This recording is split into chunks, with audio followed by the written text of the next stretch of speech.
Hello guys, எல்லாருக்கும் வணக்கம். என் பேர் குருச்சரன். இந்த ப்ராஜெக்ட் வந்து storm water run off system. Flood ஆகிற வாட்டரை வந்து எப்படி ஒரு ஃபில்டர்டு யூஸ் பண்ணி நம்ம நல்ல பர்பஸ்க்கு டெய்லி யூஸ்க்கும் யூஸ் பண்ணுறோன்றதை பற்றி தான் இந்த வீடியோவில் பார்க்க போகிறீங்க. ஃபர்ஸ்ட் ஆஃப் ஆல், இந்த ஸ்டார்ம் வாட்டர் ரன் ஆஃப்ன்ற சிஸ்டம் வந்து ரெண்டு இதுவாக பிரிக்கப்படுது. ஏன்னா மேலே வந்து ரோடு இருக்கும், அடியில் வந்து அண்டர் கிரவுண்டில் தான் அண்டர் கிரவுண்ட் மைனர் பைப் சிஸ்டம்னு ஒன்று இருக்குது. Overland major road system. அப்போ தான் வந்து ரோட்ஸுக்கு அடியில், அப்போ தான் ரோட்ஸில் வந்து கார்ஸு எந்த வெஹிக்கிளும் போகும். இப்போ வந்து மழை பெய்யுது பாருங்கள், மழை பெய்யறதுனால தண்ணி அப்படியே ரோடு தேங்குதா.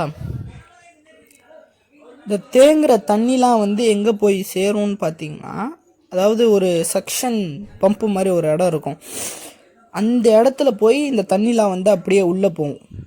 பாருங்கள், தண்ணிலாம் உள்ளே போகிறது உங்களுக்கே தெரியுது. தண்ணி உள்ளே போகும்போது வேஸ்டேஜையும் கலெக்ட் பண்ணிட்டு போதா. இந்த வேஸ்டேஜ் ஆகிற வாட்டரை வந்து நம்ம என்ன பண்ணுறோன்னா ஃபில்டர் பண்ணி டெய்லி பர்பஸ்க்கு யூஸ் பண்ணுறோம்.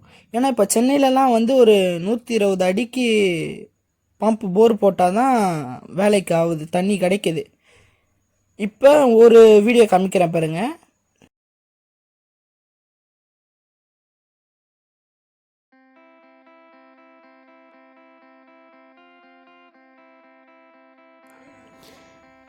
இப்போ இந்த வீடியோவை பார்த்து உங்களுக்கு, இந்த டெமான்ஸ்ட்ரேட்டிங் வீடியோவை பார்த்து உங்களுக்கு storm water run off system வந்து எப்படி மக்களுக்கு யூஸ்ஃபுல்லாக இருக்குன்றத வந்து எல்லாருக்கும் தெரியும்னு நினைக்கிறேன். இந்த வீடியோவை பார்த்து லைக் பண்ணுங்கள், ஷேர் பண்ணுங்கள், கமெண்ட் பண்ணுங்கள், மறக்காமல் சப்ஸ்கிரைப் பண்ணுங்கள்.